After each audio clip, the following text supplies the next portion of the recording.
Kalau kita dibohongin, pasti kita merasa sakit ya, karena kok itu tidak jujur dan kita berharap dia jujur. Apalagi kalau kita sudah bersikap jujur selama ini. Tentu kita berharap dia jujur juga gitu.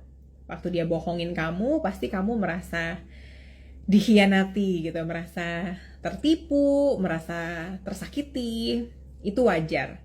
Tapi karena di sini konteksnya kamu sudah menikah, aku rasa semakin kamu tidak memaafkan itu dan tidak move on dari situ, semakin kamu menyakiti diri kamu sendiri. Kenapa? Karena kamu tidak bisa mengubah keadaan. Kamu tidak bisa mengubah masa lalu dia kan? Nggak bisa kan? Dia dulu udah nggak perjaka, terus kamu bikin dulu dia jadi perjaka, kan nggak bisa. Kita nggak bisa ubah kenyataannya gitu. Kalau kita tidak bisa ubah kenyataannya, berarti yang bisa kita lakukan hanya mengubah hati kita sendiri. Mengubah ekspektasi kita sendiri. Mengubah diri kita sendiri, memaafkan kebohongannya dia. Toh dia nggak bisa bohong lagi soal itu kan. Menerima kenyataan bahwa memang keadaannya begitu gitu. Memang keadaannya ternyata dia udah nggak perjaka misalnya gitu. Dan dia bilangnya masih lagi kan, kurang ajar ya. Tapi kalau kamu tidak jadikan itu masa lalu kamu akan pegangin terus, bawa terus rasa sakitnya, bawa terus dendamnya dan rasa bencinya.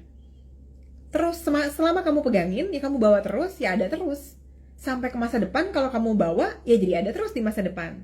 Tapi kalau kamu tinggal di sini sekarang, besok udah gak ada. Besok jadi itu jadi masa lalu, sudah di belakang. Tapi perlu sikap kamu sendiri, perlu kerelaan hati kamu sendiri, perlu kemauan dari pihak kamu sendiri untuk mau jadikan ini masa lalu kamu gitu. Untuk tidak bawa lagi luka, benci, dan dendam itu terus-terusan dan ke masa depan.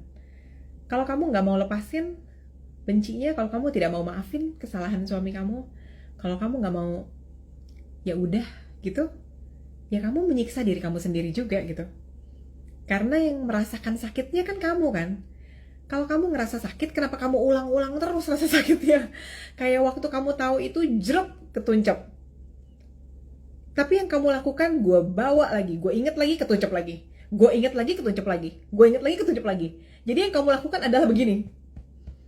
Yang sakit siapa? Kamu sendiri. Aku mengerti tidak mudah memaafkan gitu ya. Tapi menurut aku tidak memaafkan itu akan lebih tidak mudah buat kamu ke depannya gitu. Tapi kalau kamu ambil keputusan untuk gue mau lepas ini pisau, gue capek ngerasa sakit, gue gak mau ngerasain sakit ini lagi gitu. Karena waktu kamu gak maafin, kamu lagi kasih kuasa itu untuk menyakiti kamu. Kamu harus ambil keputusan, aku tidak mau merasakan sakit ini lagi. Kayak dicabut. Gue gak mau bawa luka ini ke masa depan hidup gue lagi. Lo gak punya kuasa atas hidup gue, lo gak berhak nyakitin gue lagi. Buang ke tempat sampah. Hanya dengan keputusan pribadi itu, kamu bisa move on. Mungkin biasanya kamu butuh closure ya.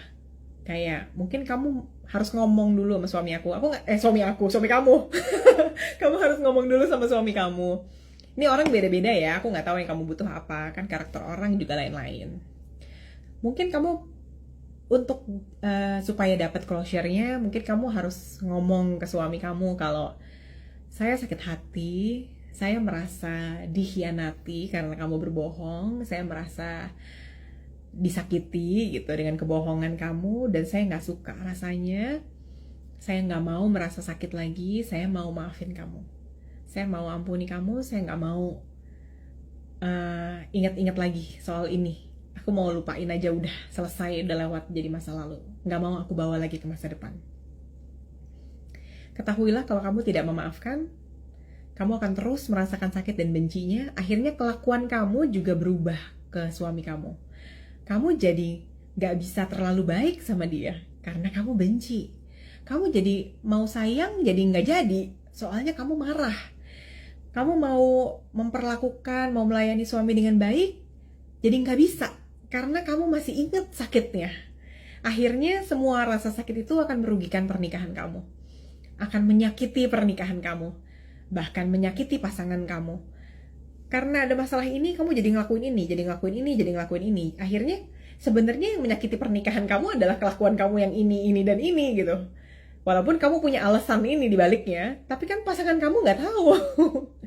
Sama kayak orang kesel main game melulu, terus kamu marah banting pintu. Suami kamu nggak tahu, kamu kesel dia main game, tapi suami kamu lihat kok kamu banting pintu sih. Kenapa sih pintu dibanting-banting? Kok begitu sih? Gitu, kok kasar sih? Kok nggak bisa lebih baik apa? Gitu, you know?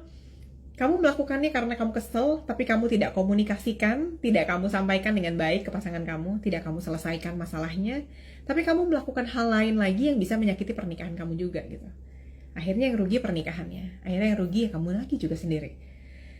Jadi aku rasa itu butuh satu keputusan untuk gue nggak mau bawa luka ini ke masa depan lagi. Gue nggak mau biarkan luka ini terus menyakiti gue. Gue nggak mau ngurusin ini lagi gitu. Tapi satu-satunya cara adalah memaafkan ini dan tinggalin itu.